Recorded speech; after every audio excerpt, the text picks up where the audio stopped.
Сәлеметсіздер ме? Біз бүгінгі сабақта функция тақырыбын қарастыратын боламыз.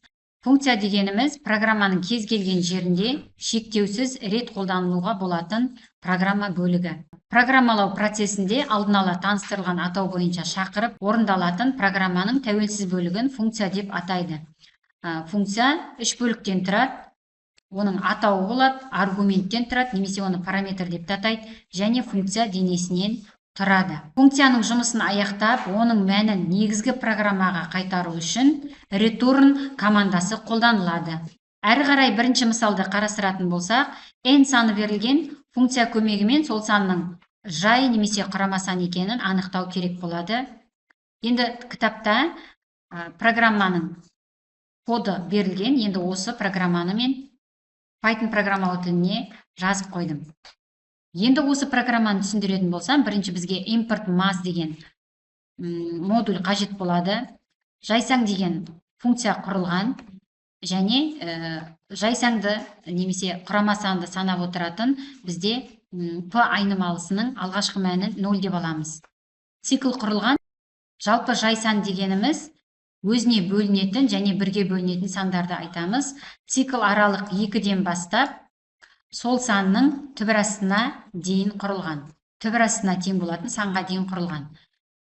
Шарт құрамыз: егер осы сан аралыққа бөлгендегі қалдығы 0-ге тең болып қалып жатса, онда бұның мәнін 1-ге арттырамыз. Ал егер осындай сан, яғни өзіне бөлінетін сан кездеспесе, онда бізге экранға жайсан деп хабарлама шығу керек, әйтпесе құрама сан деген хабарлама шығу керек. Осы функцияны біз негізгі программаға қайтарып жатырмыз return менен. Енді біз тапсырмамызды орындап бастаймыз. Ол үшін бізге n санын енгізу қажет болады кез келген. Егер осы n саны 4-ге немесе 6-ға тең болып қалып жатса, онда ол бізде құрама сан. Әйтпесе, біз жайсаң деген функцияны n саны үшін шақырамыз. Енді орындап көрейік. Біз мысалы оқулық бойынша 73 деген санды енгізейік. Ол бізде жайсан. Енді құрама санға мысал келтірейік. Мысал, бізде құрама санға 10 саны жатады. 10 деген санды енгізетін болсақ, бізде құрама сан деген хабарлама шығарады. Келесі екінші мысалды қарастырамыз. Бізге k, x, y сандары берілген. Осы сандардың цифрларының қосындыларын баспаға шығаруымыз керек. Бізге sum digits функциясы құрылған. Бұл функцияның құрудағы мақсаты сандағы цифрларының қосындысын анықтау. Бұл жерде алғашқы қосындыны табатын айнымалыға алғашқы мәнін 0 деп бердім. Бізде цикл n 0-ге тең болғанша цикл жүреді бізде. Осы n деген санның соңғы цифрасын алып, осыны сумға қосып отырамыз. Және циклды айналдыру үшін n тең болады, n-ді 10-ға бөліп, оның бүтін бөлігін алып, циклды айналдырып отырамыз. Әрі қарай негізгі программаға return мен сумды қайтарамыз, және бізге есептің шарты бойынша k, x, y деген 3 сан берілген. Осы 3 санды біз енгізуіміз керек, және бірден экранға шығарамыз. Сандардың цифрларының қосындысын табу үшін бірден, мысалы, k санның цифрларының қосындысын табу үшін бізге бірден осы sum digitsке k үшін шақырамыз.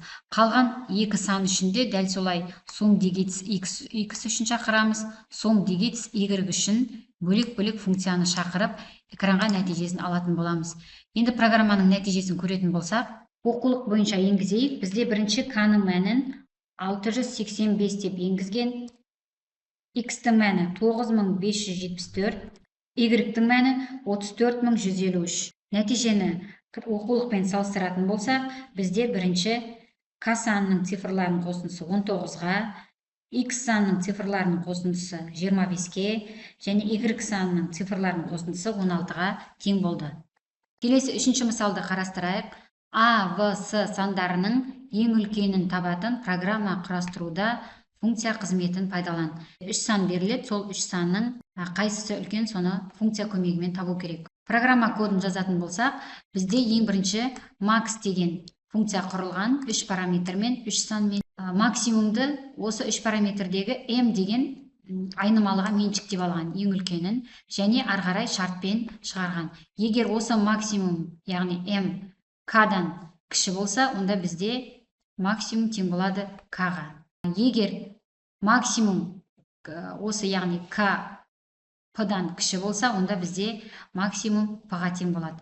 Ары қарай негізгі программаға максимумды қайтарған реторнмен, және бізге есептің шарты бойынша 3 санды енгізу керек болады авс, және экранға максимум функциясын шақыру арқылы авс сандары үшін шақырып есептің нәтижесін алған. Есептің нәтижесін көретін болсақ, оқулық бойынша а саны бізде 2563, ал в санына 3523, ал бізде с санына 25455.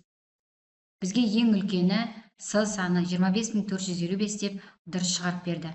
Бұл жерде егерде біз максимумдың орнында біз кішкентай м-ны салатын болсақ та, бізге есепті дұрыс шығарады. Өйткені бізде арнайы функция бар максимумды анықтайтын.